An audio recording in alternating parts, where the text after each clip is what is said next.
Cooking with Kaveri ರಾಕ್ಷೆ ಸ್ವಾಗತ. Please ನನ್ನ ಚಾನಲ್ನ ಸಬ್ಸ್ಕ್ರೈಬ್ ಮಾಡಿ.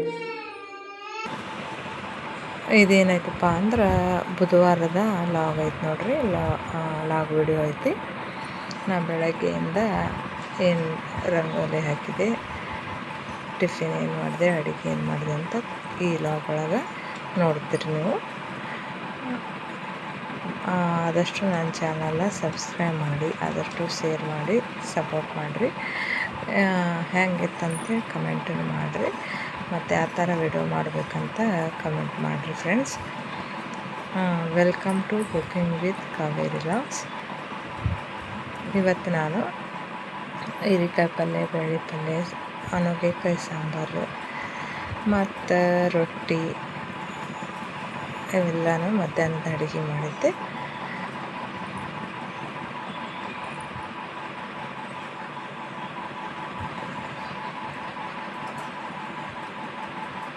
ಅದನ್ನು ನಿಮ್ಮ ಊಟ ಶೇರ್ ಮಾಡ್ಕೊಳಕತ್ತೀನಿ ನೋಡಿ ಫ್ರೆಂಡ್ಸ್.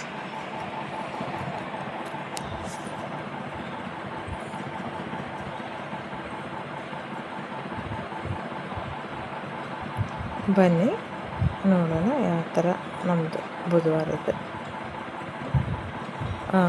ಲಾಗ್ ಇತ್ತಂತ. ಬೆಳಗ್ಗೆ ನಾನು ರಂಗೋಲಿ ಹಾಕಕತ್ತೀನಿ ನೋಡ್ರಿ. ನಾಲ್ಕು ಚುಕ್ಕಿ ಎರಡಕ್ಕೆ ನಿಲ್ಲಿಸೋದು, 4 ಚುಕ್ಕಿನ 2 ಸಾಲು, ಮೇಲೆರಡು ಕೆಳಗೆರಡು ಹಿಂಗೆ ಇಡ್ಬೇಕು ನೋಡ್ರಿ. ಸಿಂಪಲ್ ಆಗೈತೆ ರಂಗೋಲಿ. ಯಾರು ಬೇಕಾದರೂ ತೆಗಿಬೋದಲ್ಲ.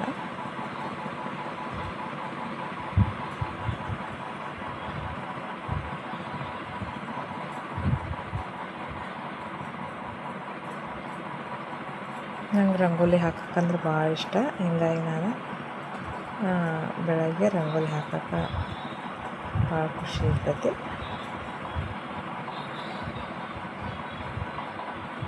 ಒಬ್ರೊಬ್ರು ಹ್ಯಾಬಿಟ್ ಅಭ್ಯಾಸ, ಒಬ್ರೊಬ್ರು ಒಂದೊಂದು ಥರ ಇರ್ತೈತಿ. ನಂಗೆ ರಂಗೋಲಿ ಅಂದ್ರೆ ಈಗಂತಲ್ಲ, ಯಾವಾಗಲೂ ಭಾಳ ಇಷ್ಟ.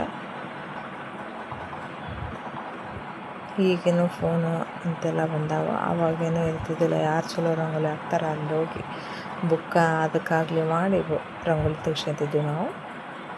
ಈಗ ಬರೀ ಫೋನ್ಯಾಗ ಪಟ್ ಅಂತ ರಂಗೋಲಿ ಹೊಡೆದ್ಬಿಟ್ರೆ ಸಾವಿರಾರು ರಂಗೋಲಿ ಬರ್ತಾವೆ ನೋಡ್ರಿ ಯಾವ ಥರ ಇತ್ತು. ಬೆಳಗಿನ ಟಿಫಿನ್ ಏನು ಮಾಡಿದೆ, ದೋಸೆ ಮಾಡಬೇಕು ಅಂತ ಅಂದ್ಕೊಂಡು ಮಧ್ಯಾಹ್ನ ಹೆಸರು ಬೇಳೆ ರಾತ್ರಿ ನೆನೆ ಹಾಕಿದ್ದೆ. ಅದಕ್ಕೆ ಅಕ್ಕಿನೂ ಹಾಕೋಣಂತೇಳಿ ಮಾಡಿ ಅಕ್ಕಿ ಮಿಕ್ಸ್ ಮಾಡಿ ಹೆಚ್ಚಿನ ಪ್ರಮಾಣ ಹೆಸರು ಕಾಳು ಇರಬೇಕು. ಇವನ್ನ ಸ್ವಲ್ಪ ಹಾಕಬೇಕು. 2 ಕಪ್ ಹೆಸರು ಕಾಳಿಗೆ 1 ಕಪ್ಪು ಅಕ್ಕಿ ತೊಗೋಬೇಕು ನೋಡಿರಿ. ಜಾಸ್ತಿ ಅಕ್ಕಿ ಆಗಬಾರ್ದು, ಹೆಸರು ಜಾಸ್ತಿ ಆಗಬೇಕು. ಅಂದ್ರೆ ನೋಡಿರಿ, ಇದು ಆರೋಗ್ಯಕ್ಕೂ ಒಳ್ಳೆಯದು. ಕಾಳು ನೆನೆ ದೋಸೆ ಮತ್ತು ಗರ್ಭಿಣಿಯರು ರಕ್ತ ಕಮ್ಮಿ ಐತಂದಾಗ ಈ ಥರ ನೆನೆಸಿಟ್ಟು ಮೊಳಕೆ ಹೊಡಿಸಿ ದೋಸೆ ಮಾಡ್ಕೊಬೋದು ನೋಡಿರಿ. ನಾನು ಅದೇ ಟೈಪ್ ಮಾಡ್ತಿದ್ದೆ. ಹೆಲ್ದಿಯಾಗಿನೂ ಇರ್ತೈತಿ, ಮಕ್ಕಳಿಗೂ ಚಲೋ ಇದು. ಬೆಳಗಿನ ತಿಂಡಿ ನಾನು ಹೆಸರು ಕಾಳು ಮತ್ತು ಅಕ್ಕಿ ಮಿಕ್ಸಿ ಮಾಡಿ ದೋಸೆ ಒಯ್ದೆ ನೋಡಿರಿ. ಅದಕ್ಕೆ ಈರುಳ್ಳಿ ಪಲ್ಯ ಮಾಡೀನಿ. ಪೂರಿ ಜೊತೆ ಸಾಗು ಮಾಡ್ತೀವಿ, ಈರುಳ್ಳಿ ಸಾಗು, ಅದನ್ನು ಮಾಡಿ ನೋಡಿರಿ. ಈರುಳ್ಳಿ ಸಾಗು ದೋಸೆ ಮಾಡಿದ್ದೆ.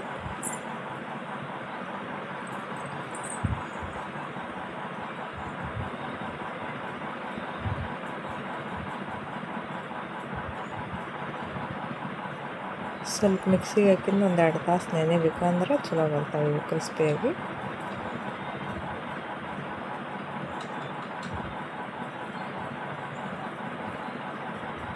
ಇದ್ರಾಗ ಈರುಳ್ಳಿ, ಮೆಣಸಿನ್ಕಾಯಿ, ಕೊತ್ತಂಬರಿ, ಕರಿಬೇವು ಎಲ್ಲ ಹಾಕಿನೂ ಮಾಡ್ಬೋದು. ಹಂಗೂ ಟೇಸ್ಟ್ ಇರ್ತೈತಿ. ನಾನು ಹಂಗೆ ತಿನ್ನಂಗಿಲ್ಲ ಹುಡುಗರು ಅಂಥೇಳಿ ಈ ಥರ ಸಪ್ರೇಟ್ ಚಟ್ನಿ ಮಾಡಿ ನೋಡಿರಿ. ಮತ್ತು ಮಧ್ಯಾಹ್ನದ ಅಡುಗೆ ಚಲೋ ಮಾಡೀನಿ. ಆಮೇಲೆ ಅವೆಲ್ಲ ನಾಷ್ಟ ಆಗಿ ಎಲ್ಲ ಆದಮೇಲೆ ಸ್ನಾನ ಆದಮೇಲೆ ಎಲ್ಲ ಮತ್ತು ಮಧ್ಯಾಹ್ನದ ಅಡುಗೆ ಪ್ರಿಪೇರ್ ಮಾಡಕತ್ತೀನಿ ನೋಡಿರಿ. ಅದಕ್ಕೆ ಈರುಳ್ಳಿ ಪಲ್ಯ ಮಾಡೋಣಂತ ಈರುಳ್ಳಿನ ಹೆಚ್ಚೀನಿ. ಕರಿಬೇವು ಈರುಳ್ಳಿ ಹಾಕೀನಿ ನೋಡಿರಿ. ಅರಿಶಿಣ ಪುಡಿ, ಮಸಾಲೆ ಪುಡಿ ಹಾಕಿರಿ. ಮೆಣಸಿನ್ಕಾಯಿ ಉದ್ದಕ್ಕೆ ಹೆಚ್ಚಿನಿ ಪೇಸ್ಟ್ ಮಾಡಿನ ಹಾಕ್ಬೋದು. ಈಗ ಖಾರ ಇರ್ತಾವಲ್ಲ, ನಾನು ಹಾಗಾಗಿ ಉದ್ದಕ್ಕೆ 1-2 ಹೆಚ್ಚಿ ಹಾಕೀನಿ. ಮತ್ತು ಸಣ್ಣಗೆ ಹೆಚ್ಚಿದ ಈರುಳ್ಳಿ ಹಾಕಿ ನೋಡ್ರಿ. ಎಲ್ಲವನ್ನು ಮಿಕ್ಸ್ ಮಾಡಿ ಸ್ವಲ್ಪ ಬೇಯಬೇಕು ಎಣ್ಣೆಗ.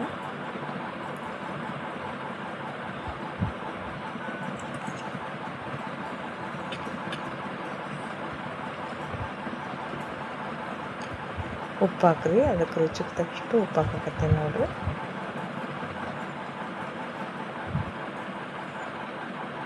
ಮತ್ತು ಕುದಿಯಕ್ಕೆ ಬಿಡಬೇಕು. ಸ್ವಲ್ಪ ನೀರು ಹಾಕ್ಬೇಕು, ಅದು ಮುಳುಗುವಷ್ಟು. ಆಮೇಲೆ ಎಲ್ಲ ಕುದ್ದಾದ್ಮೇಲೆ ಗುರಾಳ್ ಪುಡಿ ಹಾಕಬೇಕು. ಇಲ್ಲೇನು ಮಾಡೀನಿ, ನುಗ್ಗೆಕಾಯಿ ತಂದಿತ್ತಲ್ಲ ಅವನ್ನು ಕುದಿಯಕ್ಕೆ ಇಟ್ಟೀನಿ.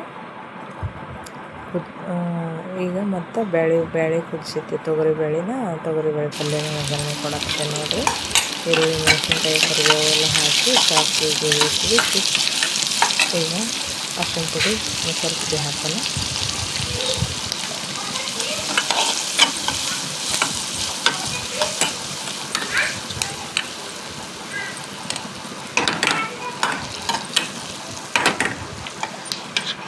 ನೋಡಿರಿ, ಇಲ್ಲೇ ತೊಗರಿಬೇಳೆ ಮನೆಯೂ ಬೆಳೆದು ನೋಡಿರಿ.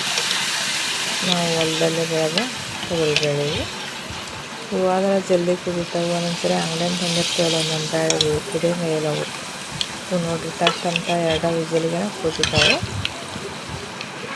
ಸಾಂಬಾರಿಗೆ ಟೊಮೊಟೊನ ಅದ್ರಾಗ ಹಾಕಿರ್ತೀನಿ. ನುಗ್ಗೆಕಾಯಿ ಸಾಂಬಾರು ಮಾಡೋಕೆ ಬೇಳೆ ಹಾಕಿನ್ರಿ. ನೋಡಿರಿ, ಎಷ್ಟು ಬೇಳೆ ಪಲ್ಯನೂ ರೆಡಿ ಆಯ್ತು, ಹೀರೆಕಾಯಿ ಪಲ್ಯ ರೆಡಿ ಆಯ್ತು. ಅದಕ್ಕೆ ಬೇಳೆ ಪಲ್ಯಕ್ಕೆ ರುಚಿ ತಷ್ಟು ಉಪ್ಪು ಹಾಕಕತ್ತೀನಿ ನೋಡಿರಿ.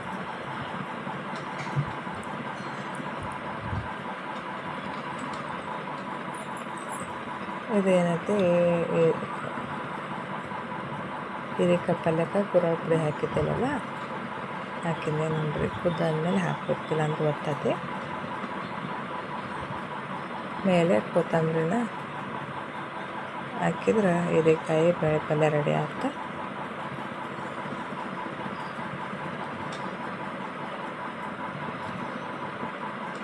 ಇದೇನೈತಿ, ನುಗ್ಗೆಕಾಯಿನ ಸ್ವಲ್ಪ ಕುಕ್ಕರ್ನಾಗನ ಕುದಿಸೋಣಂತ ಹಾಕಕತ್ತೀನಿ ನೋಡಿರಿ. ಒಂದು ವಿಸಿಲ್ ಹೊಡ್ಸಿದ್ರೆ ಅದ್ರಾಗ ಭಾಳ ಕುದೀತೈತಿ. ಅದ್ರಾಗ ಜಲ್ದಿನ ತಗೊಂಬಿಡ್ಬೇಕು. ಇದೇನೈತಿ, ಬೇಳೆ ಪಲ್ಯನ ಬೇರೆ ಪಾತ್ರೆ ಒಳಗೆ ತಗೊಳಕತ್ತೀನಿ ನೋಡಿರಿ.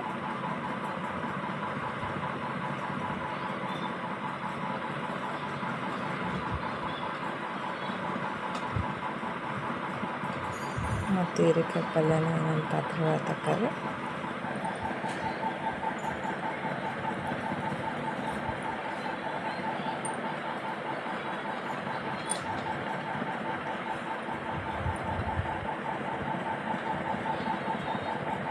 ರೆಡಿ ಆಯಿತು. ಬೇರೆ ಪಾತ್ರೆ ಹೀರೆಕಾಯಿ ಪಲ್ಯನ ತಗೊಂಡಿನಿ. ಈ ಪಲ್ಯ ಒಗ್ಗರಣೆ ಕೊಟ್ಟಾದ್ಮೇಲೆ ಈಗ ಸಾಂಬಾರು ಒಗ್ಗರಣೆ ಕೊಡ್ತೀನಿ ನೋಡಿರಿ. ಈಗ ಸಾಂಬಾರು ಇಟ್ಟು ನೋಡಿರಿ, ಎಣ್ಣೆ ಹಾಕಿ ಸಾಸಿವೆ ಹಾಕಿನಿ. ಬೆಳ್ಳುಳ್ಳಿ ಜೀರಿಗೆನ ಜಜ್ಜಿ ಹಾಕಬೇಕು, ಅಂದರೆ ಸಾಂಬಾರು ಟೇಸ್ಟ್ ಆಗುತ್ತೆ. ಕರಿಬೇವು ಹಾಕಕತ್ತೀನಿ ನೋಡಿರಿ.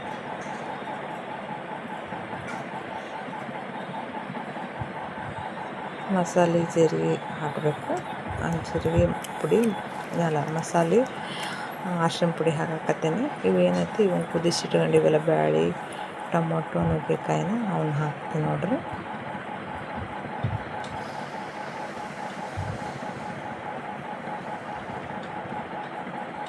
ಹುಳಿ ಬೇಕಪ್ಪ ಅಂದ್ರೆ ಇನ್ನೊಂದು ಸ್ವಲ್ಪ ಹುಣಸೆಹಣ್ಣಿನ ಹುಳಿ ಹಿಂಡ್ಕೋಬೋದು, ರುಚಿ ಆಕತಿ. ಲಾಸ್ಟು ಏನು ಕೆಂಪು ಖಾರದ ಪುಡಿ ಹಾಕಬೇಕು ನೋಡಿರಿ. ಮೊದಲು ಹಾಕಿದರೆ ಎಲ್ಲ ಒತ್ತಂಗೆ ಆಗ್ತೈತಿ. ಉಪ್ಪು ರುಚಿ ತಕ್ಕಷ್ಟು, ಆಮೇಲೆ ಸಕ್ಕರೆ ಹಾಕಬೇಕು ನೋಡಿರಿ. ಭಾರಿ ಟೇಸ್ಟಿಯಾಗಿರ್ತೈತಿ ನುಗ್ಗೆಕಾಯಿ ಸಾಂಬಾರು. ಮತ್ತು ಈ ಕಡೆ ಕುಕ್ಕರ್ನಾಗ ಅನ್ನಕ್ಕೆ ಇಡಾಕತ್ತೀನಿ. ಮೇಲೆ ಸಾಂಬಾರಿಗೆ ಕೊತ್ತಂಬರಿ ಹಾಕಕತ್ತೀನಿ ನೋಡಿರಿ ಲಾಸ್ಟ್. ಈ ಕಡೆ ಅನ್ನಕ್ಕಿಟ್ಟು ರೊಟ್ಟಿ ಮಾಡಾಕತ್ತೇನೆ. ಮತ್ತು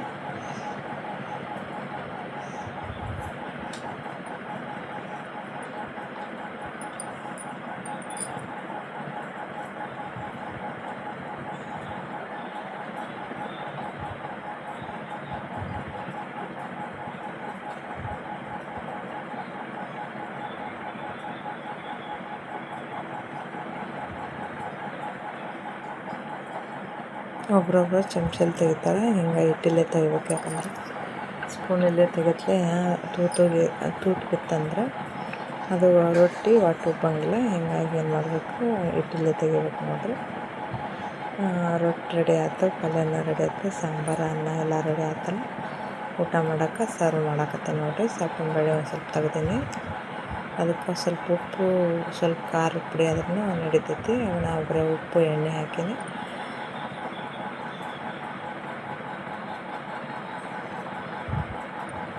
ನೋಡಿರಿ ಇದು ಹೆಂಗಿತ್ಲಾಗ ಅಂತಂದು ಕಮೆಂಟ್ ಮಾಡಿರಿ. ಪ್ಲೀಸ್ ನನ್ನ ಚಾನಲ್ನ ಸಬ್ಸ್ಕ್ರೈಬ್ ಮಾಡಿರಿ. ಯಾವ ಥರ ವಿಡಿಯೋ ಮಾಡ್ಬೇಕಂತ ಕಮೆಂಟ್ ಮಾಡಿರಿ. ಹೆಂಗಿತ್ತಂತ ಕಮೆಂಟ್ ಮಾಡಿರಿ. ನಮಸ್ಕಾರ.